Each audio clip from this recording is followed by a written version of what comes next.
Assalamualaikum warahmatullahi wabarakatuh. Halo teman-teman semua. Jadi dalam video ini saya akan memaparkan materi yang berjudul tayamum. Jadi sebelum kita memulai, marilah kita bersama-sama mengucap al-basmalah. Bismillahirrahmanirrahim. Langsung saja kita masuk kepada pendahuluan. Puji syukur kami panjatkan atas kehadirat Allah Subhanahu wa Ta'ala, atas nikmat dan karunia-Nya sehingga penulis dapat menyelesaikan tugas yang berjudul tayamum, yang mana tugas ini disusun untuk memenuhi tugas mata kuliah teknologi dan media pembelajaran. Salawat dan salam tak lupa kita curahkan kepada Nabi Muhammad SAW yang mana telah menunjukkan kita semua ke jalan yang lurus. Selanjutnya kita masuk kepada kompetensi. Kompetensi di sini dibagi menjadi 3. Yang pertama, standar kompetensi, yang kedua, kompetensi dasar, yang ketiga, indikator. Pertama kita masuk kepada standar kompetensi. Pertama, memahami apa itu tayamum, yang kedua, memahami bagaimana bertayamum. Kompetensi dasar. Pertama, menyempurnakan cara bertayamum. Kedua, menambah wawasan pemahaman kita akan tayamum. 3, tidak menyalahgunakan tayamum. 4, mengetahui alternatif untuk beribadah jika tidak ada air. Terakhir, indikator. Indikator dalam materi tayamum ini adalah yang pertama, menjelaskan pengertian tayamum. 2, menjelaskan apa penyebab seseorang harus bertayamum. 3, menjelaskan apa syarat-syarat seseorang bisa bertayamum. 4, menjelaskan bagaimana rukun-rukun dari bertayamum. 5, menjelaskan apa yang membatalkan tayamum.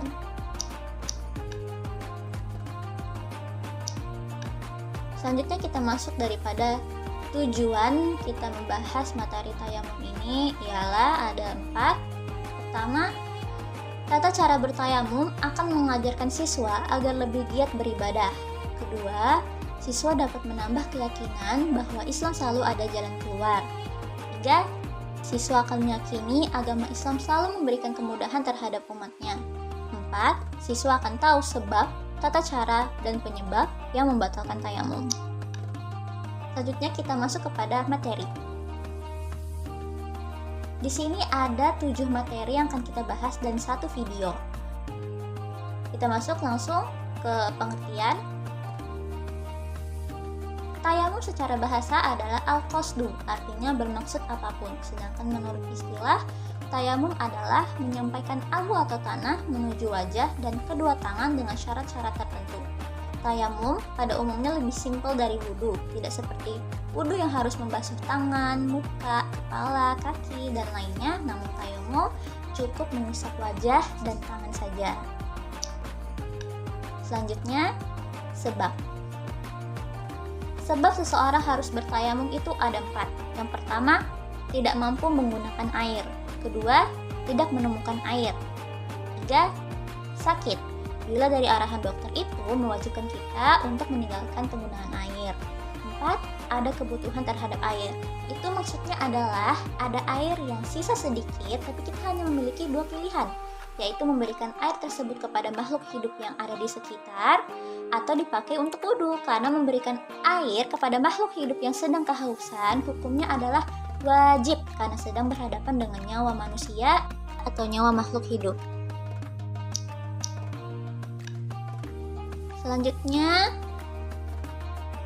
kita masuk kepada syarat. Syarat di sini ada 10. Yang pertama, alat tayamum harus berasal dari debu. 2, debu tidak boleh bercampur dengan najis. 3, debu tersebut bukan mustakmal. Maksudnya adalah debu yang sudah dipakai tayamum sebelumnya. 4, tidak boleh debu itu bercampur dengan tepung. Jadi, debu tersebut harus pure atau murni debu. 5, diharuskan untuk bermaksud atau memberikan tujuan terhadap usapan pada debu tersebut. 6, diharuskan untuk mengusap wajah dan tangannya dengan 2 pukulan atau 2 perpindahan, dalam artian perpindahan tepukan pertama antara debu ke tangan yang pertama untuk mengusap wajah, kemudian ambil lagi debu untuk kedua tangan. 7, diharuskan untuk menghilangkan najis yang ada pada anggota tubuh terlebih dahulu. 8, diharuskan bagi dia untuk berijtihad untuk mengetahui letak kiblat sebelum dia bertayamum. 9. Diharuskan untuk bertayamum agar tayamumnya masuk setelah waktunya. 10. Diharuskan seseorang untuk bertayamum pada setiap fardu yang ada. Jika sudah terlaksana fardu, maka tayamumnya dianggap gugur dan tidak bisa digunakan untuk sholat fardu yang kedua. Kalau kasusnya sunnah itu bebas, tayamumnya bisa dilakukan berulang kali. Selanjutnya kita masuk kepada kewajiban. Kewajiban yang pertama adalah memindahkan debu dilakukan dengan 2 perpindahan. Perpindahan pertama untuk muka dan perpindahan yang kedua untuk kedua tangan. Yang kedua, niat. Niat harus dilakukan saat memindahkan debu yang sudah diniatkan atau dimaksudkan tadi. Niat dalam tayamum ada 3 fase. Yang pertama, niat fardu ain.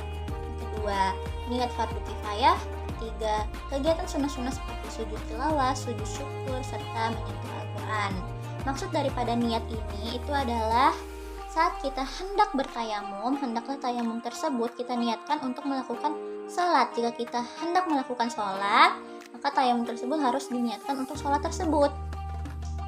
Lalu yang ketiga, mengusap wajah. 4. Mengusap kedua tangan sampai siku. Terakhir, tertib. Kita masuk kepada niat. Bismillahirrahmanirrahim. Nawaitu tayammum li istibahatis sholati lillahi ta'ala. Aku berniat tayamum agar diperbolehkan sholat karena Allah Ta'ala.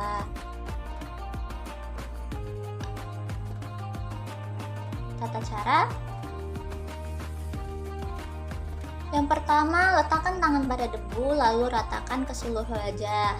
Kedua, sebelum memukul debu. Yang kedua, wajib untuk melepaskan aksesoris yang ada di tangan. 3. Letakkan tangan kembali di tempat debu yang berbeda dari yang pertama. Dianjurkan direnggangkan jari jemari saat memukul debu. Lalu yang keempat, ada terdapat 3 bagian pada telapak tangan untuk melakukan tayamum pada tangan. Di antaranya adalah jari jemari untuk mengusap tangan depan, tangan kanan depan. Kedua, lalu telapak tangan untuk bagian belakang tangan, lalu jempol untuk jempol. Kita masuk pada pembatal. Hal-hal yang membatalkan wudhu itu ada 3. Yang pertama, segala hal yang membatalkan wudhu. Kok wudhu? Hal-hal yang membatalkan tayamum ada 3. Yang pertama, segala hal yang membatalkan wudhu. Ada 4 perkara. Pertama, yang sesuatu keluar dari 2 jalur dari depan dan belakang. Kedua, hilang akal dan tidur. Ketiga, bertemunya kulit laki-laki dan perempuan. Dan yang terakhir, menyentuh kemaluan laki-laki dan perempuan. Kedua, murtad. 3, menyangka air ada di mana alasan bertayamum karena ketiadaan air. Jadi, saat kita hendak bertayamum dan kita sudah bertayamum lalu kita menemukan air, maka tayamum tersebut dianggap gugur karena sudah menemukan air. Dimana saat kita bertayamum kita menyangka tidak ada air. Berikut adalah video penjelasan daripada tayamum. Pertama, kita sudah sepakat harus dengan 2 kali perpindahan, harus dengan 2 kali pukulan. Apakah pukulan tadi itu harus di debu? Jawabannya tidak. Cukup di sini misalnya ada debu ya, entah debu itu dari bumi atau dari wisada, ini bantal atau dari berbagai macam tempat lah yang sudah teman-teman maksudkan ya. Oke, taruh begini 1. Setelah itu ratakan ke seluruh wajah. Ya, siapa tuh? Dan dianjurkan untuk tidak terlalu banyak mengambil debu. Kita gak usah bahas yang sunnah-sunnah dulu. Kita bahas sekarang yang fardu, yang wajib-wajib aja dulu. Nah, berbeda dengan wudu. Wudu itu kan dianjurkan kalau punya jenggot, ya, jenggot tipis wajib diginikan, jenggot tebal wajib ada ditakhilkan ya. Atau bagian-bagian rambut wajah itu harus terkena air. Maka dalam tayamum tidak harus. Fahim Tom? Oke. Kemudian ambil lagi pukulan yang kedua. seret. Setelah itu dianjurkan mulai dari kanan ya, bebas sebenarnya mau dari kiri atau kanan, karena kita sekarang bahas fardu, yang sunnah nantilah. Sekarang kita pakai yang sunnah, yang kanan nih, kanan. Taruh ya, tangannya begini ya, tangannya begini. Ketika mengambil itu dianjurkan agar direnggangkan jari jemarinya. Lalu kalau ada cincin dilepas dulu, wajib. Kenapa? Karena bagian-bagian di sini itu juga harus terkena debu nantinya. Oke? Nah, renggangkan, lepas cincin, seret. Habis itu dipadatkan, dirapatkan. Nah, lihat nih ya, pertemukan, turun ke bawah terus, turun ke bawah. Nah, ketika sudah sampai di sini, tutup. Nih, nah tutup ya, tutup, terus turun ke bawah. Terus sampai di sini, putar, seret. Nah, ini kan tadi kebuka nih, ini langsung putar, tutup. Ayo bareng, jangan nonton doang, bareng. Ah, bagus. Nah, bagian ibu jari kita nanti pertemukan dengan ibu jari satunya, biar gibah mereka ibu-ibu ini. Nah, ayo ma ya, kita pertemukan kedua ibu ini.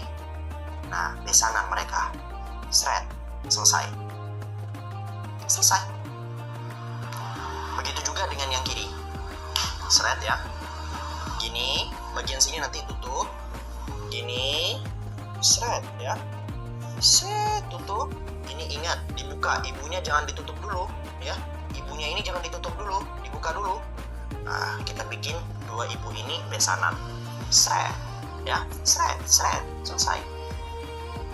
Baik, itu adalah video pemaparan materi dari Kadem Sidik terkait tata cara bertayamum. Selanjutnya kita masuk daripada pustaka. Ini dia referensi terkait materi tayamum saya. Jika kalian ingin mengetahui lebih rinci atau ingin belajar lebih rinci, bisa dicari melalui link ini ya.